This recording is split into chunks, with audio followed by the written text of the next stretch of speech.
BDR বিদ্রোহ, যেটা বাংলাদেশের ইতিহাসের একটা কালো অধ্যায়।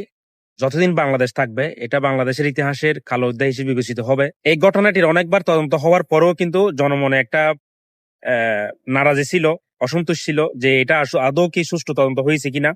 এবং জনসাধারণের মনে কিছু প্রশ্ন রয়ে গেছিল। জনগণ কিছু মানুষকে, কিছু ব্যক্তিকে দায়ী করতেছিল, তাদের নামগুলো বারবার এড়িয়ে চলার চেষ্টা করেছিল ওই সময় তদন্ত কর্মকর্তারা। তো তদন্ত কর্মকর্তারাও আসলে কতটুকু ফ্রিলি কাজ করতে পেরেছে, নিরপেক্ষভাবে কাজ করতে পেরেছে, এটাও একটা প্রশ্ন।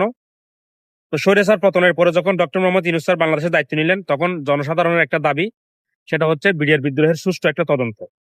তারই পরিপ্রেক্ষিতে কিন্তু উনি তৎকালীন বিডিআর এর ডিজি এবং সাবেক major general Fazlur Rahman sir, ওনাকে কিন্তু দায়িত্ব দেওয়া হয়েছে। উনি কিন্তু সর্বশেষ রিপোর্টটা দিয়েছেন। ওই রিপোর্টে কিছু মানুষের নাম উনি উল্লেখ করেছেন যারা হচ্ছে আগে সন্দেহেরও বাইরে ছিলেন। যেমন সবার আগে সোহেল তাজ, যিনি সন্দেহের বাইরে ছিলেন এবং তিনি এই বিষয়টা নিয়ে অনেক কথা বলেছিলেন। শেখ হাসিনাকে সরাসরি দোষারোপ করেছেন। কবির নানক, ফজলে নূর তাপস, এদেরকে সরাসরি উনি অভিযুক্ত করেছিলেন ওই সময়। পরবর্তীতে আরো অনেক কথা বলেছিলেন, উনি কোথায় ছিলেন, কি করেছিলেন, কিভাবে কাকে ফোন দিয়েছেন, শেখ হাসিনাকে ফোন দিয়েছিলেন উনি, শেখ হাসিনা ওনাকে কি বলেছিলেন, এবং আরো কি কি স্টেপ নেওয়া যায়। তো এসব বিষয়ে কিন্তু উনি অনেক কথা বলেছিলেন।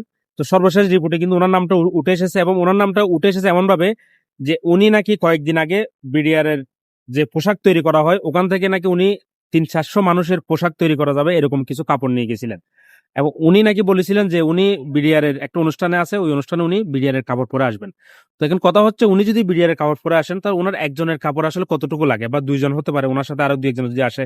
কিন্তু উনি যে কাপড়গুলো নিয়ে গেছিলেন ওখানে বলা হচ্ছে 300-400 জনের কাপড় হওয়ার মতো এরকম। তো এখানে কিন্তু আরেকটা নাম, আরেকটা দেশের নাম বলবো, ভারতের নামটা আমরা উচ্চারণ করেছি অনেক অনেক অনেক মানুষই, কিন্তু এখন কিন্তু তদন্তের মধ্যে উঠে এসেছে ভারতের কিন্তু সরাসরি অংশগ্রহণ এখানে ছিল। অনেক নাকি সৈন্য তারা এখানে পাঠিয়েছে, সরাসরি এই কিলিং মিশনে অংশগ্রহণ করেছে।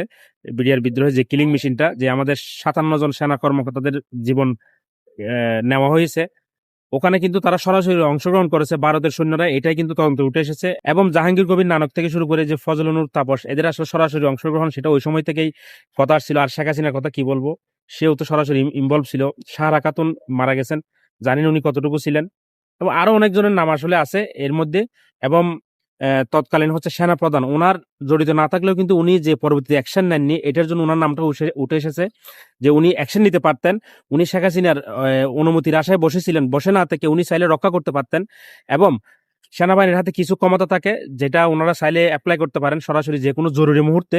ওইটার সে জরুরি মুহূর্ত মনে হয় না বাংলাদেশের আপনার মুক্তিযুদ্ধের পরবর্তী কোনো হয়েছে। এই মুহূর্ত থেকে জরুরি, এমন একটা জরুরি মুহূর্তে উনি কেন প্রধানমন্ত্রীর অনুমতির অপেক্ষায় ছিলেন, আর প্রধানমন্ত্রীর অনুমতি না দেওয়ার পরেও কেন উনি বসেছিলেন।